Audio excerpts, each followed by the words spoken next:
তিনি কি ৬৪টা জেলায় যে অন্য বিএনপি নেতারা অন্যায় করছেন, অপকর্ম করছেন, তার একটি উদাহরণ দিয়েছেন? দিতে পারেননি। এস আলমের গাড়ি যারা নিয়েছিল তারা এখন কোথায়? তাদেরকে দলে ফেরত আনা হয়েছে কি হয়নি? উনি দয়া করে খোঁজ নেবেন। কাজেই আমরা বলছি তারেক রহমান যা বলছেন সেটি অত্যন্ত গুরুত্বপূর্ণ, ভেরি ট্রান্সফরমেটিভ। বিএনপি নামক দলটির সাথে তার কোনো মিল খুঁজে পাচ্ছি না, বিশেষ করে মাঠের বিএনপি। কেন্দ্রীয় বিএনপিকেও তাও আমরা কিছুটা চিনি, মাঠের বিএনপিকে আমরা সেইভাবে দেখছি না। ছাত্রদের দল নিয়ে আমরা সবাই খুব আগ্রহী এবং তাদেরকে সাধুবাদ জানিয়েছি এবং আমি ব্যক্তিগতভাবে চাই তারা রাজনীতিতে ভালো করুক এবং আগামী দিনে সরকার পরিচালনা কিংবা সংসদের অংশীদার হোক। কেননা যারা গণ অভ্যুত্থান ঘটিয়েছে, যারা শেখ হাসিনাকে ঝেঁটিয়ে বিদায় করেছে, তাদের ন্যায়সঙ্গত দাবি রয়েছে বাংলাদেশের ভবিষ্যৎ রাজনীতির অংশ হওয়ার। কিন্তু যেই কয়েকটা জিনিস আমাদের চোখে পড়েছে সেটি হচ্ছে যে তারা মুখে নতুন রাজনীতির কথা বললেও পুরনো রাজনীতির অনেক ধরনকে তারা রপ্ত করেছেন।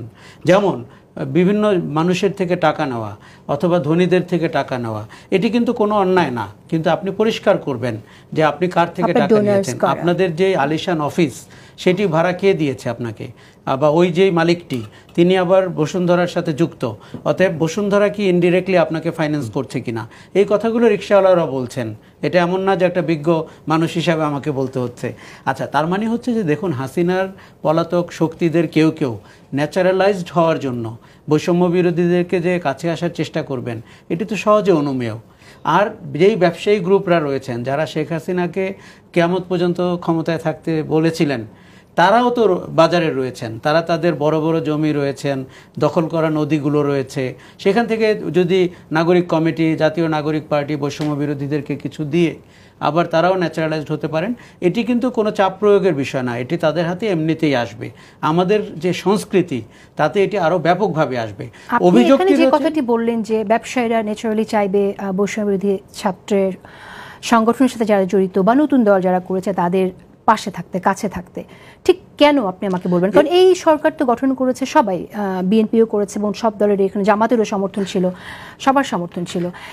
সেটা কি তারা মনে করছে যে এই ছাত্ররা সরকার গঠন করবে? না, তারা কিন্তু তা মনে করছে না। তারা আজকের দিনে পিঠ বাঁচানোর জন্য, কারণ তারা দেখতে পাচ্ছে বৈষম্য বিরোধী ছাত্র নেতাদের কেউ কেউ দারুণভাবে সোচ্চার, অনেক আগ্রাসী এবং উত্তেজক কথাবার্তা বলছেন এবং কোথাও কোথাও নিজে গিয়ে হাজির হচ্ছেন। তাদের ব্যাপারে অভিযোগ রয়েছে, মেডিকেল কলেজে যাওয়া, ব্যবসায়িক প্রতিষ্ঠানে যাওয়া, টেলিভিশন চ্যানেলে ঢুকে পড়া। কাজেই প্রবণতাটি হচ্ছে যে অন্য বড় দলগুলো, বিএনপি জামাতরা, তাদের কিন্তু সিস্টেমেটিক বিষয় আছেন। আমি একটু বাবুল ভাই সম্পর্কে বলি। উনি যে 3টি উদাহরণ দিয়েছেন সেটি কিন্তু তারেক রহমান সংশ্লিষ্ট। তারেক রহমানই বলেছেন তাকে বিশেষণে অভিহিত করা যাবে না।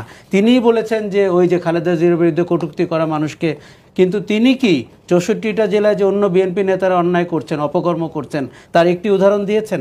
দিতে পারেননি। এস আলমের গাড়ি যারা নিয়েছিল তারা এখন কোথায়? তাদেরকে দলে ফেরত আনা হয়েছে কি হয়নি? উনি দয়া করে খোঁজ নেবেন। কাজেই আমরা বলছি তারেক রহমান যা বলছেন সেটি অত্যন্ত গুরুত্বপূর্ণ, ভেরি ট্রান্সফরমেটিভ। বিএনপি নামক দলটির সাথে তার কোনো মিল খুঁজে পাচ্ছি না, বিশেষ করে মাঠের বিএনপি। কেন্দ্রীয় বিএনপিকেও তাও আমরা কিছুটা চিনি, মাঠের বিএনপিকে আমরা সেইভাবে দেখছি না।